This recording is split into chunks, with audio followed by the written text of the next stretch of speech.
location, let's send me your location, let's send me your location, let's.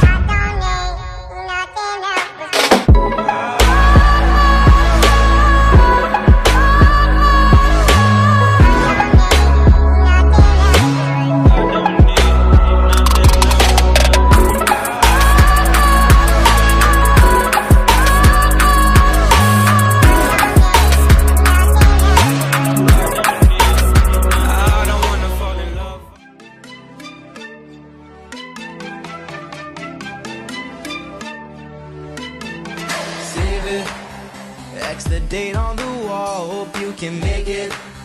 Tell your friends they can come, oh don't you worry, everything gon' be great, well worth the wait. Walk in the room, cover up your eyes, I know you wanna have a big surprise, and make a wish just for whatever you like.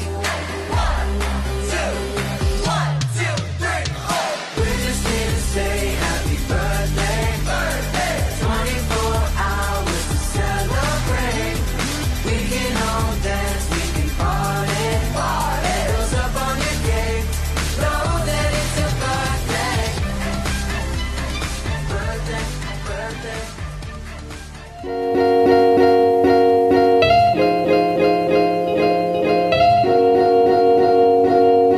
For now, reporting live in Alexandria, Jake Ryle 9 on your side.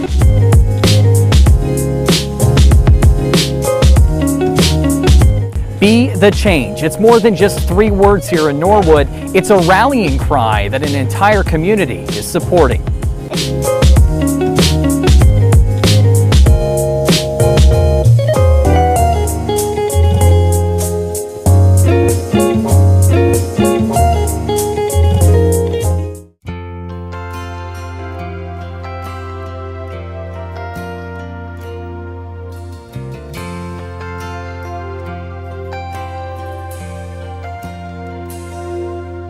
If tomorrow all the things were gone, I'd work for all my life, and I had to start again with just my children and my wife.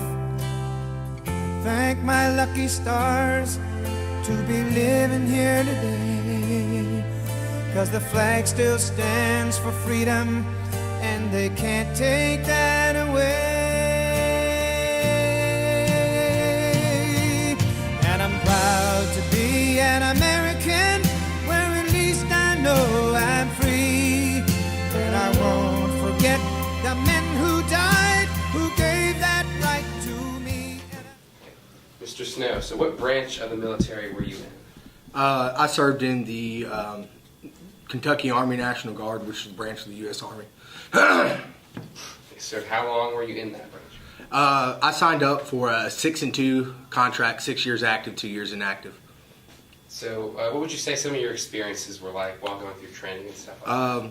I would say one of the biggest things and experiences I got through the military was diversity. I came from kind of a small Kentucky farming town, and I got to meet guys all over the United States, all over the world.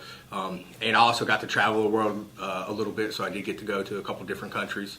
So I found that a pretty good experience. All right, so I served in the United States Air Force from 1981 to 1985. Now, the Bengals' first Super Bowl appearance was in 1981. I was stationed in North Pole, Alaska. I got to see the game. It was live, but I was with none of my family, and I was stationed at an Air Force base in Alaska that winter the temperature dropped to 58 below zero.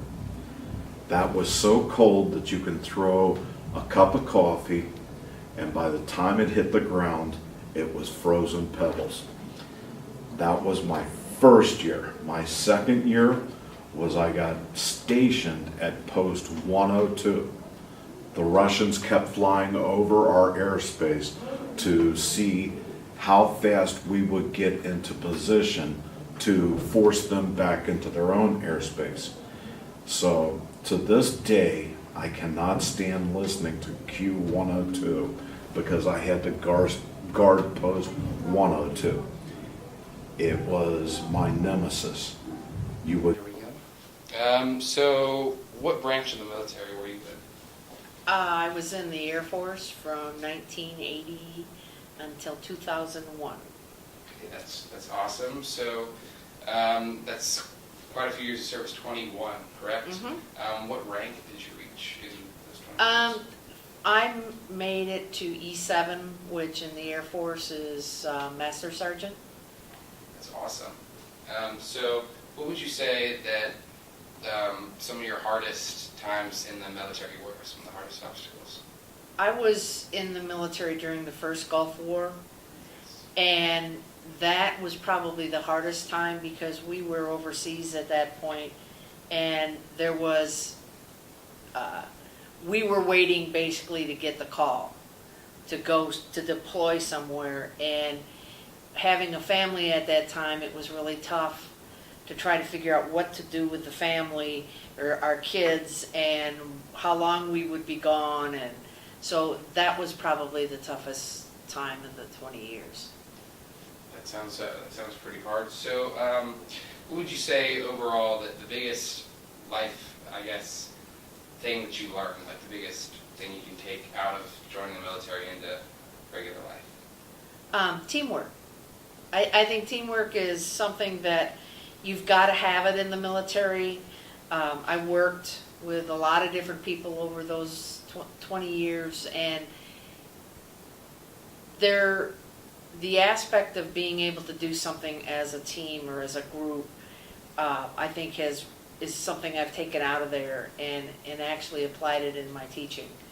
That we do a lot of team things here, and I try to do a lot of team things in my classroom too. Absolutely, absolutely. So, if there's anybody watching this that is thinking of joining the military but is kind of on the fence, what's one thing that you would say to them? It's a good career. If you have something specific that you want to do, I'm going to put in a plug for the Air Force because the Air Force is more on a technical side. So if you want to get into computers and satellites and space, there's a lot of different careers that you can pick that roll over into the sector, into the public sector, private sector. And I'm proud to be an American, where at least I know I'm free. And I won't forget the men who died, who gave that right to me. And I gladly stand up next to you and defend her still today. Yes, what the hell do you think we're sitting here like doubt I idiots for? love this land. God bless the